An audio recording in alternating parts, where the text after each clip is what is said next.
Hello everyone, आज हम numericals करेंगे। आपके पास न्यूमेरिकल क्वेश्चन है। An inductor 200 milli henry, capacitor 500 microfarad, resistor 10 ohm are connected in series with 100 volt. आपको क्या कैलकुलेट करना है? Calculate frequency at which power factor is unity. Second चीज़ कैलकुलेट करनी है current amplified at this frequency. Third है Q factor. तो सबसे पहले फ्रीक्वेंसी फाइंड आउट करते हैं। आपको क्वेश्चन में क्या गिवन है? फ्रीक्वेंसी फाइंड आउट करनी है eight which power factor is unity. Means power factor क्या होना चाहिए? यूनिटी के बराबर होना चाहिए। तो मतलब cos फाई की वैल्यू यहाँ पे 1 के बराबर है। तो cos फाई 1 है, तो यहाँ से आपको क्या मिलेगा? जो फाई होगा वो किसके बराबर होगा? ऑब्वियसली 0 के बराबर होगा। तो अब फाई 0 कब होता है? आप सभी को पता है, जब सर्किट में सिर्फ क्या कनेक्टेड होते हैं? सर्किट में सिर्फ LCR सर्किट में क्या कनेक्ट होता है? सिर्फ डेट इज़ रजिस्टर। क्योंकि उस टाइम फाई 0 तभी होता है जब सर्किट में सिर्फ जो इम्पीडेंस होती है वो किसके बराबर आती है? R के बराबर। क्योंकि उस टाइम इंडक्टिव रिएक्टेंस और कैपेसिटिव रिएक्टेंस की वैल्यू जो होती है वो बराबर हो जाती है। ठीक है, तभी आपको जब इंडक्टिव रिएक्टेंस और कैपेसिटिव रिएक्टेंस की वैल्यू आपस में बराबर हो जाती है, तभी आपको फिर जो इम्पीडेंस है वो बराबर मिलती है R के बराबर, और आपको पावर फैक्टर उस टाइम होता है 1 के बराबर। तो इस कंडीशन के अकॉर्डिंग अब पावर फैक्टर यूनिटी है, तब आपको फ्रीक्वेंसी निकालनी है। आप सभी को पता है, जब इंडक्टिव रिएक्टेंस और कैपेसिटिव रिएक्टेंस बराबर हो जाए तो उस टाइम आप एक रेजोनेंट फ्रीक्वेंसी निकालते हो। वो रेजोनेंट फ्रीक्वेंसी होती है, बराबर होती है μ0 is equal to 1/2 pi under root LC। अब ये फॉर्मूले की हेल्प से आप फ्रीक्वेंसी कैलकुलेट करोगे। तो आपने फार्मूला लगाया, फार्मूले में वैल्यू पुट की, 2 इंटू पाई की जगह 3.14, LC, L that is inductance है, C है कैपेसिटेंस है। ये आपको वैल्यू गिवन है क्वेश्चन में, देख सकते हैं। इंडक्टर दिया है 200 मिली हेनरी। तो साइड पे देखिए, 200 मिली हेनरी को मैंने कन्वर्ट किया है SI सिस्टम में, तो हेनरी में कन्वर्ट किया, डेट इज़ 1 मिली हेनरी बराबर होता है 10⁻³ हेनरी में। और इसी तरह कैपेसिटर दिया है 500 माइक्रोफेरेड, उसको भी मैंने कन्वर्ट किया फेरेड में। 1 माइक्रोफेरेड बराबर होता है 10⁻⁻6 फेरेड के। 500 इंटू 10⁻⁻6 फेरेड बराबर आ गया। तो यही वैल्यूज़ मैंने अब फॉर्मूले में पुट कर दी हैं, और मुझे जो आंसर मिलेगा वो मिलेगा 15.9 हर्ट्ज़। और ये 15.9 हर्ट्ज़ बराबर होगा, जस्ट अप्रॉक्सीमेटली बराबर होगा 16 हर्ट्ज़ के।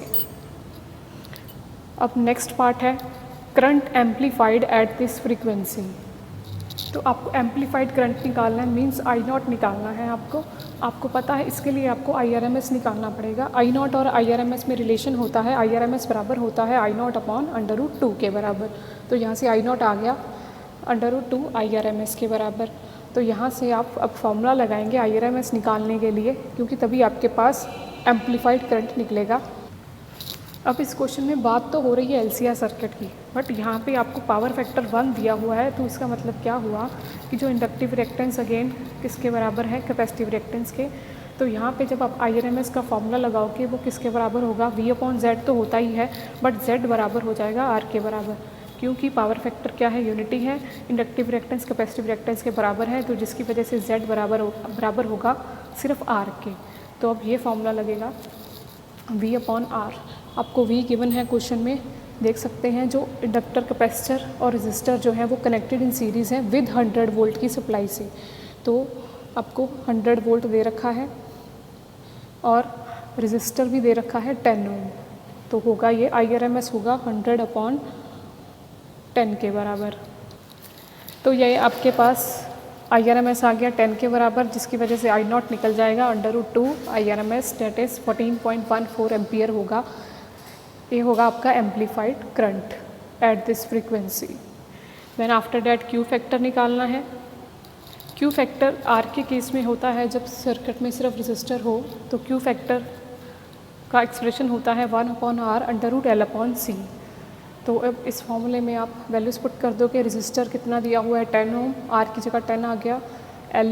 L भी पता है 200 इंटू 10⁻⁻3। कैपेसिटर की कैपेसिटेंस है 500 इंटू 10⁻⁻6।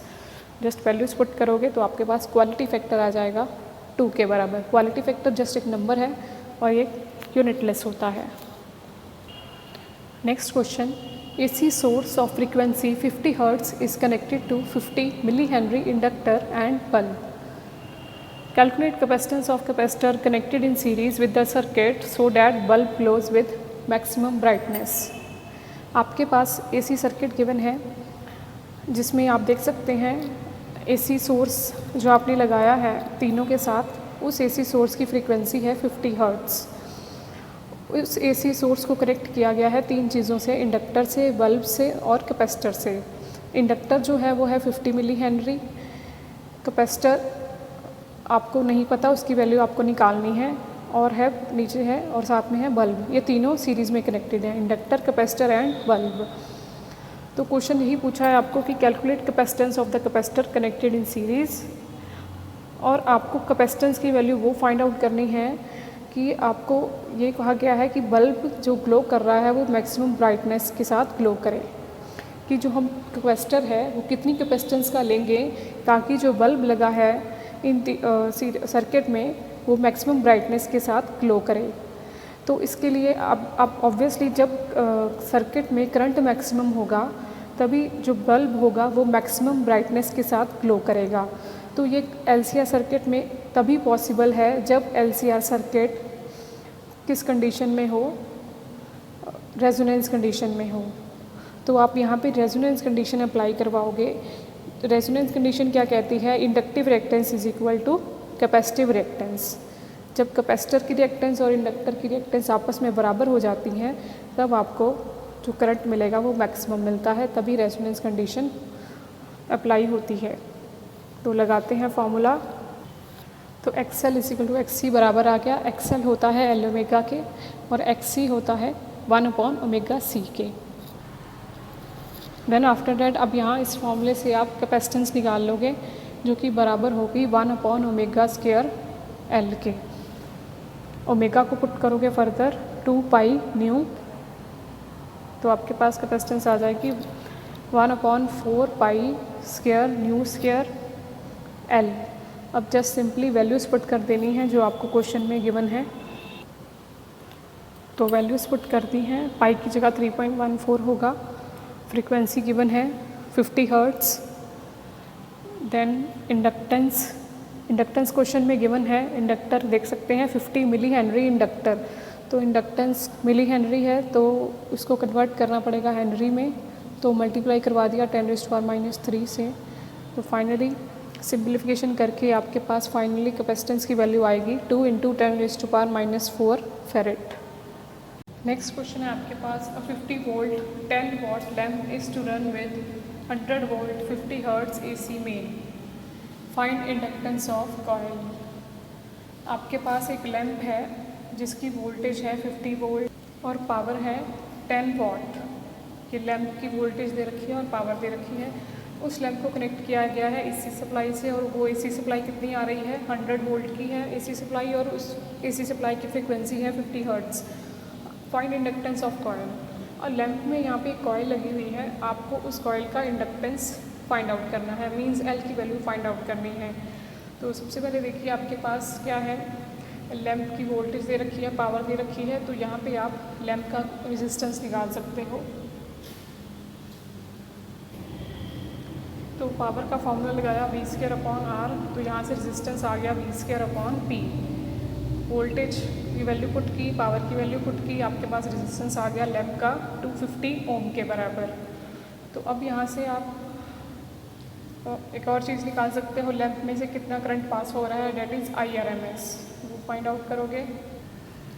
तो करंट फाइंड आउट कर लिया जो कि लैम्प में से पास होगा। पावर का फॉर्मूला लगाया, power is equal to VI होता है, तो यहाँ से करंट आ गया पावर/वोल्टेज। P है पावर है, करंट निकाल रहे हैं लैम्प का, इसीलिए पावर जो लैम्प की दे रखी है 100 वाट वो 10 वाट वो यूज़ करेंगे। 10 पावर को पुट किया 10 वाट, और वोल्टेज भी दे रखी है लैम्प की 50 वोल्ट, तो यहाँ से करंट आ गया 1/5 एम्पियर के बराबर। तो आपको फाइनली बेसिकली फाइंड आउट करना क्या है, L फाइंड आउट करना है। तो इसमें आप इस पूरे सर्किट को एक LR सर्किट मान के चलोगे, क्योंकि कैपेसिटर तो है नहीं। एक एल की बात हो रही है जो कि मतलब कॉइल लगी हुई है लैंप में, और दूसरा रेजिस्टेंस है लैंप का। तो एल आर सर्किट को मानते हुए आप इम्पीडेंस का फॉर्मूला लगाओगे। तो इम्पीडेंस का फॉर्मूला लगाया, Z is equal to under root R square plus X L square. X C को 0 पुट कर दिया है, तो फर्दर एक्स एल को लिखा है ओमेगा एल, तो Z बराबर आ गया under root R square plus omega square L square. Then further under root R square plus omega square को पुट किया है 2 पाई न्यू, तो ये हो गया 4 pi square nu square L square. तो वैल्यूज पुट करेंगे आप जस्ट, और आप फाइंड आउट कर लोगे एल। तो यहाँ पे एल फाइंड आउट करने के लिए आप यहाँ इस इक्वेशन की स्क्वेयरिंग करोगे ताकि आप एल फाइंड आउट कर सको। तो स्क्वेयरिंग करने पर आपके पास जेड स्क्वेयर बराबर आ गया R square plus 4 pi square nu square L square. तो यहाँ से आपने एल स्क्वेयर निकाल दिया, Z square minus R square upon 4 pi square nu square. तो वैल्यूज पता है आपको, आर की वैल्यू पता है, तो 50 ओम आपने निकाली है अभी। फ्रीक्वेंसी गिवन है 50 हर्ट्ज़, तो पुट करते हैं। अब यहाँ पे आपको Z नहीं पता, तो Z आपको फाइंड आउट करना है। Z का फॉर्मूला होगा VRMS अपॉन IRMS। तो आप देख सकते हैं मैंने Z भी निकाल लिया है। VRMS अपॉन IRMS का फॉर्मूला लगा के, VRMS वही है जो वोल्टेज AC सप्लाई की जो वोल्टेज आ रही है 100 वोल्ट, और IRMS जो कि उसके कॉरस्पॉन्डिंग करंट जाएगा लैंप में, वो हमने निकाला था 1/5 एम्पियर। तो यूज़ किया तो Z की वैल्यू आ गई 500 ओम। तो जस्ट अब वैल्यूज़ पुट करनी है और L फाइंड आउट कर लेना है। तो मैंने अब वैल्यूज़ पुट करती हैं, सारी वैल्यूज़ पुट कर दी हैं, तो मुझे आंसर मिला है एल स्क्वायर बराबर आया है 1.9 के, और मुझे एल निकालना है तो अंडर रूट होगा 1.9 का, जो कि आएगा 1.38 हेनरी के बराबर। तो फाइनली ये आपका आंसर है। नेक्स्ट क्वेश्चन है आपके पास, an alternating voltage of 220 volt is applied across device P, current of 0.25 ampere flows through circuit and it leads the applied voltage by angle of pi by 2. Then when same voltage is applied across device Q, then current flows in Q is in phase with the applied voltage. आपने कहता है question कि आपने एक alternating voltage apply करवाई, 220 volt की alternating voltage apply करवाई एक डिवाइस है P नाम का। तो जब आपने P डिवाइस को वोल्टेज अप्लाई करवाई तो उसमें करंट फ्लो हुआ 0.25 एम्पियर का, और वो जो करंट फ्लो हुआ वो इस ढंग से फ्लो हुआ कि it leads the applied voltage by pi by 2। Means जो करंट है वो वोल्टेज से आगे था, कितने एंगल से, पाई बाय 2। P डिवाइस में जो करंट फ्लो हुआ वो क्या था, पाई एंगल से वोल्टेज से आगे था। फिर आपने क्या किया, वही सेम वोल्टेज अप्लाई करवाई डिवाइस Q को, और उस जब Q में करंट फ्लो हुआ तो Q में जो करंट था वो क्या था, अप्लाइड वोल्टेज के साथ इन फेस था।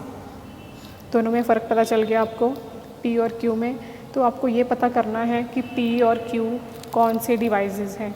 तो आप यहाँ पे देख सकते हैं जो P डिवाइस होगा वो ऑब्वियसली कौन सा होगा, कैपेसिटर होगा, क्योंकि उसमें जब करंट फ्लो होता है तो वो करंट वोल्टेज से आगे जाता है by face angle of pi by 2। तो यहाँ पे हम कह सकते हैं जो P डिवाइस होगा वो कैपेसिटर होगा। और जब दूसरी साइड देखो, जब Q में करंट फ्लो होता है Q डिवाइस में, तो करंट इन फेस होता है अप्लाइड वोल्टेज के साथ। तो ऑब्वियसली Q कौन सा डिवाइस होगा, रजिस्टर होगा, क्योंकि रजिस्टर में करंट एंड वोल्टेज क्या होते हैं, इन फेस होते हैं। तो यहाँ पे मैंने आंसर लिख दिया, P डिवाइस कैपेसिटर होगा और Q जो होगा रजिस्टर होगा। इसमें आपको एक नेक्स्ट पार्ट भी पूछा गया है क्वेश्चन में। नेक्स्ट पार्ट है क्वेश्चन का, find current flowing through the circuit when same voltage is applied across series combination of P and Q। कि अब P एंड Q में से, अब P एंड Q को क्या कर दिया है, सीरीज़ कॉम्बिनेशन दे दिया गया है उसको, और उसमें और उसको सेम, दोनों को सेम वोल्टेज से कनेक्ट किया गया है। तो आपने पता करना है कि पूरे सर्किट में अब कितना करंट फ्लो होगा। तो उसके लिए आप यहाँ पे देख सकते हैं P आपके पास क्या आया था, कैपेसिटर आया था, Q आया था आपके पास रेजिस्टर। तो यहाँ पे जब आप दोनों को AC सप्लाई से कनेक्ट करोगे तो आपके पास क्या मिलेगा, RC सर्किट मिलेगा। RC सर्किट के लिए में करंट निकालना है आपको, तो करंट का फॉर्मूला लगेगा वोल्टेज अपॉन इम्पिडेंस। तो इम्पिडेंस यहाँ पे बराबर होगी √R² प्लस XC की स्क्वायर। XL यहाँ पे नहीं है, इंडक्टर नहीं है, तो इंडक्टर की वैल्यू 0 होगी। तो इम्पिडेंस की वैल्यू आ गई √R² प्लस XC²। तो यहाँ से Z आ जाएगा, तो करंट आप फाइनली निकाल पाओगे VRMS अपॉन Z। तो करते हैं वैल्यूज़ पुट।